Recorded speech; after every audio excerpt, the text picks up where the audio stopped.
Fala aí, galera do canal Botafogo Digital, eu sou Carlos Albuquerque. 16 de abril, dia de jogo do Fogão, nessa quarta-feira, matiné, 18h30, Botafogo e São Paulo no Newton Santos. Vou falar bastante desse jogo, claro, mas antes eu vou falar do caso do jogador do Flamengo, isso mesmo, me perdoem, galera. Vou falar aqui um pouco do jogador do Flamengo, o Bruno Henrique, e vocês vão entender qual a ligação desse caso Bruno Henrique com o nosso glorioso. Será que existe uma ligação? Vamos lá. Para quem não acompanhou, né, a notícia de ontem, no fim do dia, o site Metrópolis, publicou nas suas redes sociais que a Polícia Federal fez uma investigação, e indiciou o BH, como eles chamam, por estelionato e fraude, ainda por conta daquele cartão amarelo no jogo Flamengo e Santos do Brasileirão de 2023. Eu estava acompanhando o blog do Mansell, do Fogão Net, e ele justamente ele consegue contextualizar essa situação do Bruno Henrique com as denúncias que o John Textor fez naquele mesmo ano sobre a lisura do Campeonato Brasileiro, as denúncias de manipulação que por muitos aí da mídia, inclusive pelo nosso próprio rival Flamengo, seus dirigentes, parecia que era uma sandice, uma loucura, um devaneio do John Textor, e o Textor foi, inclusive, lá para a CPI das apostas em Brasília, ficou numa situação ali sendo julgado, inclusive, pelas declarações, especialmente depois que ele entrou em rota de colisão naquela época, com o presidente da CBF. Hoje a coisa já acalmou. Uma coincidência que o Mansell destaca é que esse jogo entre Flamengo e Santos foi na mesma rodada, não sei se foi no mesmo dia, mas na mesma rodada que o Botafogo e Palmeiras, Hoje, por exemplo, vai ter um jogo do Flamengo no Maracanã num horário mais tarde, por isso que o jogo do Botafogo é mais cedo, para não ter, digamos aí, duas grandes torcidas do Rio, circulando pela cidade simultaneamente. Mas enfim, isso também, é só um detalhe, uma curiosidade.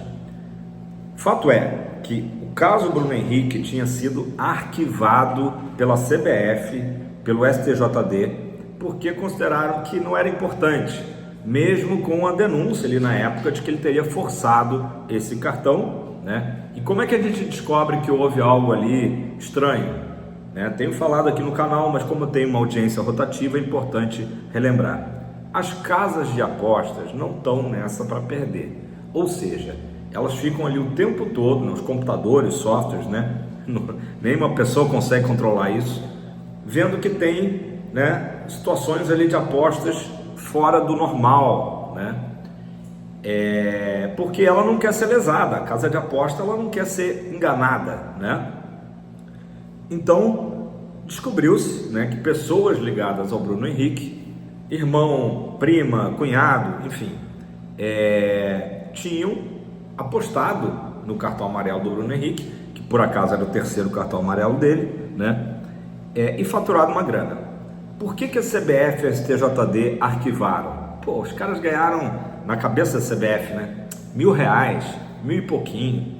Então isso aí é ínfimo comparado ao salário do Bruno Henrique. Seria muito mais inteligente, se o Bruno Henrique quer ajudar a família, seria ele pegar 5.000, 10.000 reais, não importa, do salário dele, e fazer o Pix para os seus familiares, amigos, irmão, não importa, seria muito mais inteligente. Eu não vou entrar nessa questão de inteligência, de falta de noção, porque isso aí já é uma questão, não importa, de falta de índole, de caráter.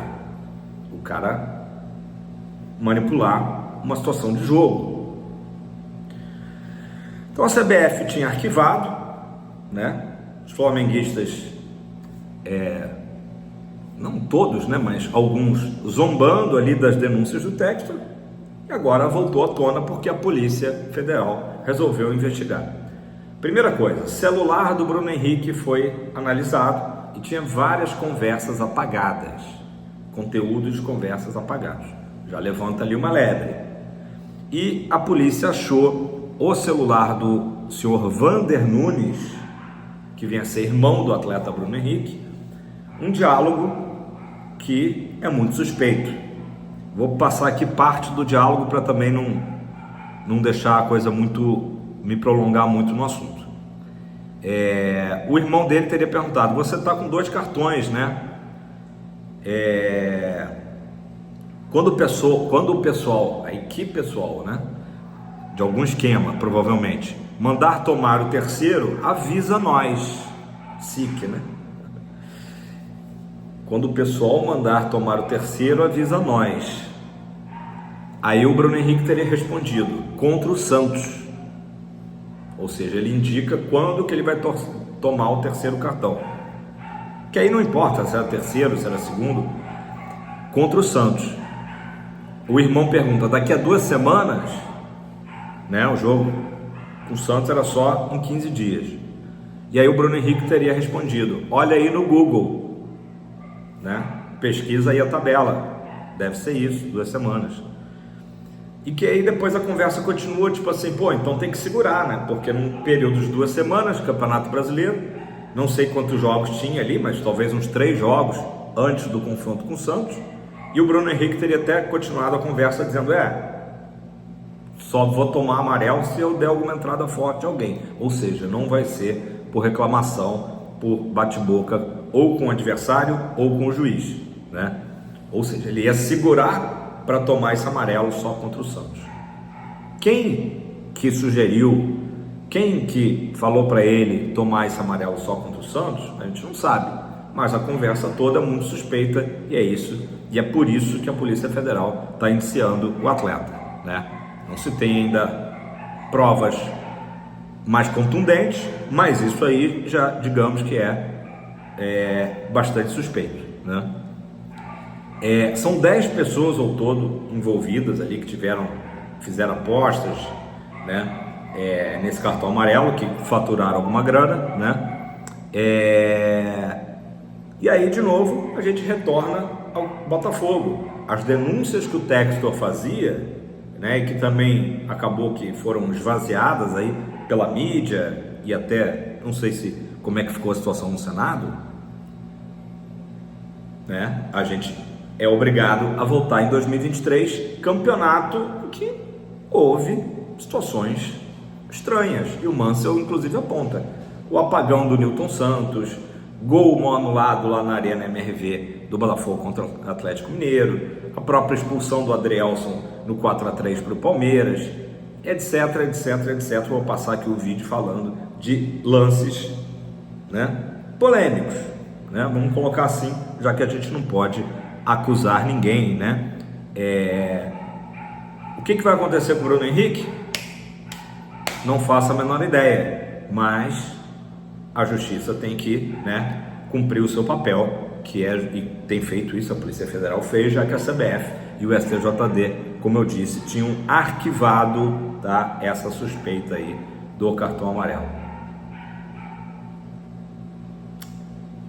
Complicado, galera. Comenta aí embaixo, né, se chora melhor quem chora por último, né? Chororô. Enfim, mas é um assunto sério, galera. A gente, né, tenta aqui até descontrair, mas é um assunto muito sério, porque envolve dinheiro, envolve paixões, envolve trabalho, né? Ninguém quer que o nosso futebol, nosso querido esporte, né, seja manchado, seja maculado aí por manipulação, né, por coisas já. E isso aí é só, né, a gente pode imaginar que seja só a ponta de um iceberg terrível, né? Pelo menos a gente pode falar que as casas de apostas que, enfim, são tão polêmicas, né, nesse aspecto, se não fossem elas preocupadas com o seu próprio ganho, né, não teria esse tipo, né, de investigação. A casa de aposta, ela está o tempo todo ali monitorando E era o que o Textor falou na época com o relatório da Good Game, né? O que é normal numa partida e o que já levanta suspeitas. Vamos falar do jogo de logo mais, né? 18h30, Botafogo tem uma campanha aí de um empate, uma vitória e uma derrota no Brasileirão. Vai pegar o São Paulo, que teve 3 empates até aqui. Se por um lado o Renato Paiva já é bastante questionado pela torcida, o Luiz Beldia também é a mesma coisa, perdão, lá no São Paulo. São Paulo nos últimos 6 jogos venceu só um jogo, que foi o jogo contra o Tajeres, estreia na Libertadores. No Brasileirão, como eu falei, vem de 3 empates, marcou um gol só no jogo contra o Cruzeiro, abriu o marcador, depois o Cruzeiro empatou lá no Morumbi. Na Libertadores ganhava de 2-0 do Alianza Lima em casa, sofreu o empate, ou seja, São Paulo também chega pressionado, né, para a partida. Botafogo precisa dos 3 pontos, né? O que eu falei aqui ontem, não precisa nem ter uma performance incrível, depois a gente cobra a performance. O Botafogo precisa se recuperar na competição depois de uma atuação desastrosa, de uma derrota que foi doída, né, de sábado, pelo fato do Botafogo ter jogado, né, muito mal, né?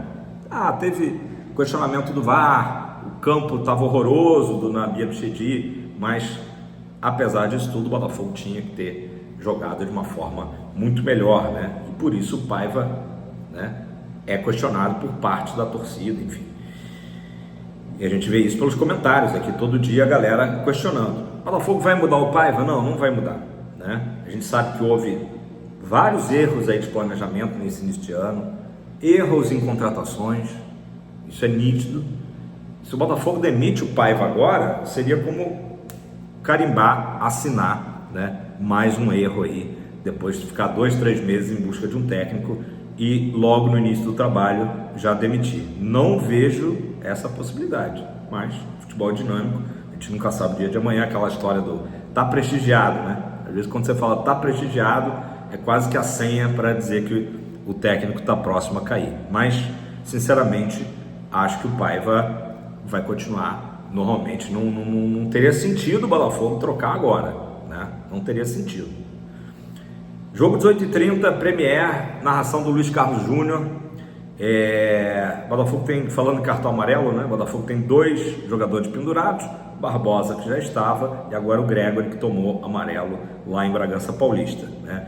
Te lembra que esse jogo originalmente estava marcado para amanhã, né? Mas por conta do show do Thiaguinho, né, no sábado, no Newton Santos, o Botafogo conseguiu antecipar a partida para não ter que fazer o jogo com São Paulo em outro estádio. Então o Botafogo aceitou essa situação de jogar às 6h30, né, de uma quarta-feira, por conta da mudança aí da data, né? A CBF acatou essa mudança, antecipou em um dia. Dessa forma o Botafogo joga no nosso tapetinho, né? É o tardezinha o show do sábado, né?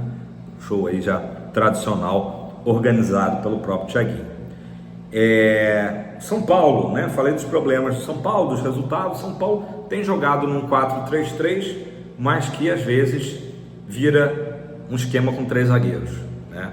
E esses 3 zagueiros pode ser com um ala só, ou pode até recuar um jogador do meio de campo e virar uma linha de 5 atrás, né? São Paulo tem tido muita dificuldade na bola aérea, né? Tomado gols dessa forma. Então, uma boa oportunidade aí para o Botafogo, inclusive os zagueiros, né? Barbosa, Jair, irem à frente também, tentar o cabeceio. Claro que com todo cuidado, porque eles têm, por exemplo, o Caleri, né? Caleri e Arboleda estão de volta. O Caleri é um jogador perigoso. E os desfalques deles são o Oscar e o Lucas Moura, né? Jogadores aí veteranos. Luiz Gustavo, outro veterano. Luiz Gustavo teve um problema bem sério até, né? Ele está afastado, ele teve um tromboembolismo pulmonar, né? A gente deseja melhor aí para o Luiz Gustavo. Ainda tem o Pablo Maia também desfalque pelo lado de São Paulo. São Paulo tem tido muita dificuldade de marcar gol, assim como o Botafogo, né? Por isso tem muita gente falando em casa de aposta, né? Apostando um 0-0 para logo mais. Tomara que não. Tomara que o Botafogo meio a 0 tá valendo pra gente, né? Um jogo que é fundamental o Botafogo ganhar. Vamos lá, botei na thumb, né? O Savarino, tudo indica, né? O próprio GE indica que volta ao meio, né? Volta à sua posição original, onde ele brilhou, né? No ano passado, especialmente. porque realmente, se o Paiva insistisse mais com o PK, acho que aí ia causar realmente um problema muito grande, né? Eu não duvido que tenha tido até alguma interferência interna, né? Para que o Paiva não insistisse no que não está dando certo, né? Então, as dúvidas do Paiva, na realidade, para esse jogo, estão ali na esquerda, né? Se ele vai manter o Alex Telles, que não vem bem, ou se vai lançar o Cuiabano, que está, né, pedindo passagem, e também se ele começa com o Santi Rodrigues ou com o Matheus Martins, né? Eu começaria com o Santi Rodrigues e, de repente, lançava o Matheus Martins, já que o Santi não está conseguindo jogar, né, 90 minutos, ainda está se recondicionando, entraria com o Matheus Martins aí no segundo tempo, né? É o que eu faria, né? Cuiabano e Santi Rodrigues para começar. Então, John, Vitinho, Jair, Barbosa, Alex Telles ou Cuiabano, no meio o Marlon, Gregory e Savarino, amém, né? Arthur, Igor Jesus e Santi Rodrigues, provável equipe aí do Fogão para o jogo das 18h30, não esqueçam, 18h30, um horário aí pouco usual. Estarei lá na Leste Superior, se você por acaso estiver por lá, dá aquele alô, é sempre bom aí ver esse prestígio aí de vocês, que eu falo sempre, né? A galera que assiste aqui todo dia, comenta, curte, né? Engaja aqui, que faz o canal Botafogo Digital. Acabamos de completar 2 anos, estamos aí chegando nos 10 mil inscritos, beleza? Galera, é isso. Comenta também qual o seu placar para logo mais, né? Como eu falei, 1-0 tá de ótimo tamanho. Tomara que o Botafogo consiga o resultado e a performance aí, é o melhor dos mundos, né? São Paulo é sempre uma equipe chata, perigosa, tem que respeitar, mas não vem bem, então também momento oportuno pro... Vamos falar uma estatística boa, né? O Paiva tem só vitórias no Newton Santos, né? Ganhamos o amistoso com o Novo Horizontino, ganhamos do Carabobo, com as calças na mão, mas ganhamos, e ganhamos também do Juventude, então quem sabe é a 4ª vitória, é isso? Esses jogos, 4ª vitória sob o comando do Paiva no Newton Santos. Tamo junto, aquele abraço. Pra cima, fogão é sempre tempo de Botafogo. E uma coisa boa, galera, eu tô inimigo do fim hoje, né? Ontem até tinha esquecido, aí depois lembrei no final do vídeo, né? O jogo Botafogo São Paulo, de ótimas memórias, né? O nosso tricampeonato brasileiro, dia 8 de dezembro. Então reencontro do Botafogo São Paulo. Dessa vez São Paulo vai estar mais interessado na vitória do que estava naquele dia. Tamo junto, abraço, valeu!